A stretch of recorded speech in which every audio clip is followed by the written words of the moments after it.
Hi everyone, I'm Gina, and today I want to talk about the internet and how it affects our relationships with each other. Okay, so I want to get to the background of this, and that is Sherry Turkle.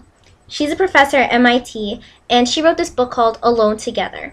And in this book, she has pointed out some of those awkward moments that we tend to have. Okay, so she argues that we are alone together. We are physically together, but we tend not to be mentally and emotionally together. So sure, we could be sitting next to each other around the kitchen table and texting on our phones or on our laptops, not looking at each other, not really saying anything to each other, but we're together. And that's what she means by alone together. So it's those moments like when people are at a funeral and they don't actually look at the person in the casket, but actually at their phones and get away from everybody else.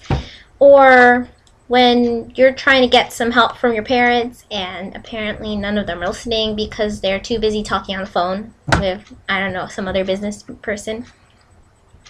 Okay, so she says that people want to be together, but they don't want to be together so much that they're close to each other. They want to keep each other at a distance emotionally now. She says we sacrifice communication for mere connection. We don't talk to each other, but we're connected to everybody else in the world, so we don't feel that bad about it.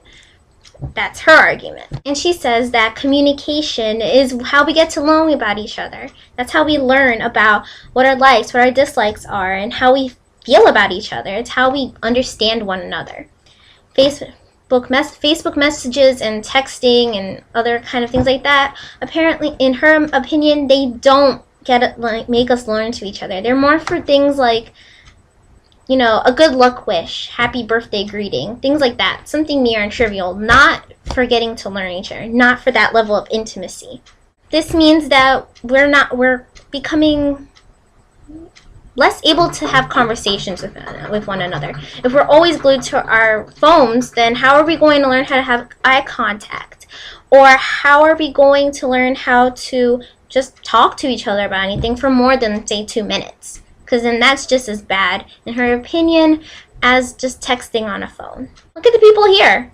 We do this. We text other people, check statuses, and play games while sitting on a couch. But we're not conversing with the real person who is there. So when the situation comes, she says, then we don't actually know how to hold a conversation. However, I disagree with Sherry Turkle.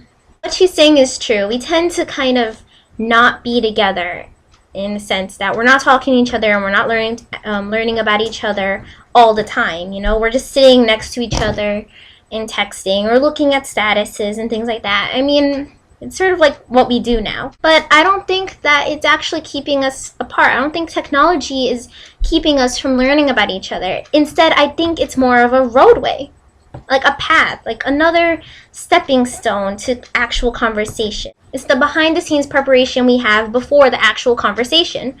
So, dress rehearsal before actual stage show. Say you were texting your friend last night about this awesome show that you both love completely.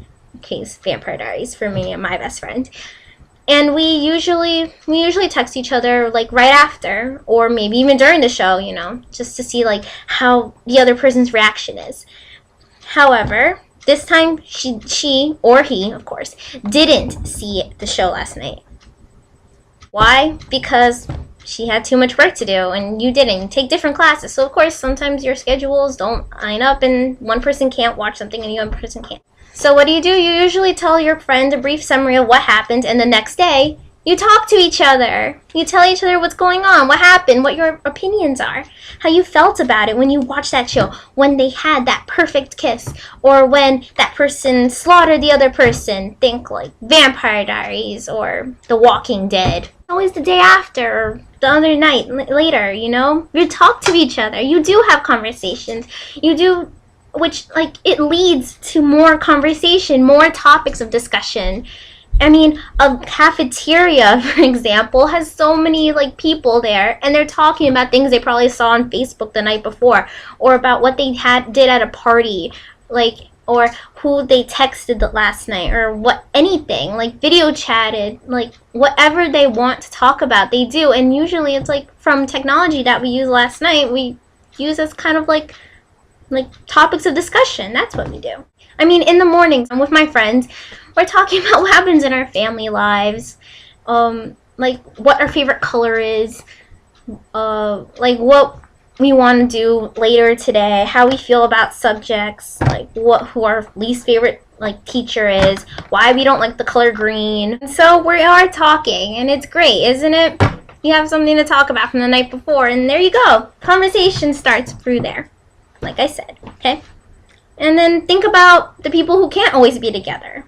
We have FaceTime and Oovoo, Skype and Tiny Chat, all those things where we can video chat to each other and talk with people who we can't always see. I mean, soldiers in Afghanistan talk to their wives, see their babies. People who have been best friends and one had to move, they talk to each other through there. It's still conversation, it's face to face, and they can hear each other real time.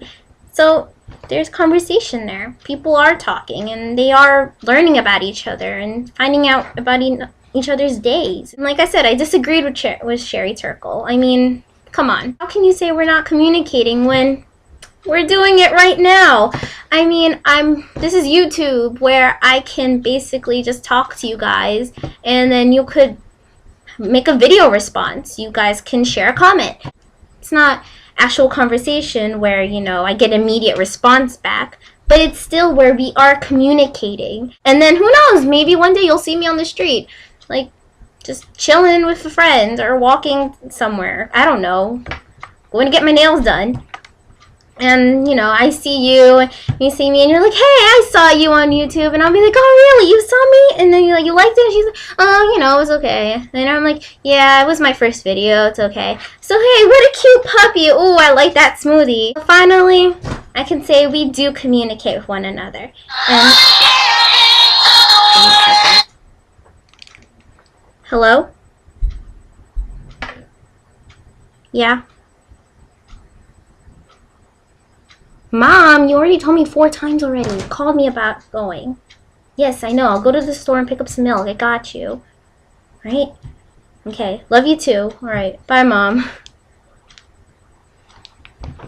Sometimes we have a little too much communication, don't you think?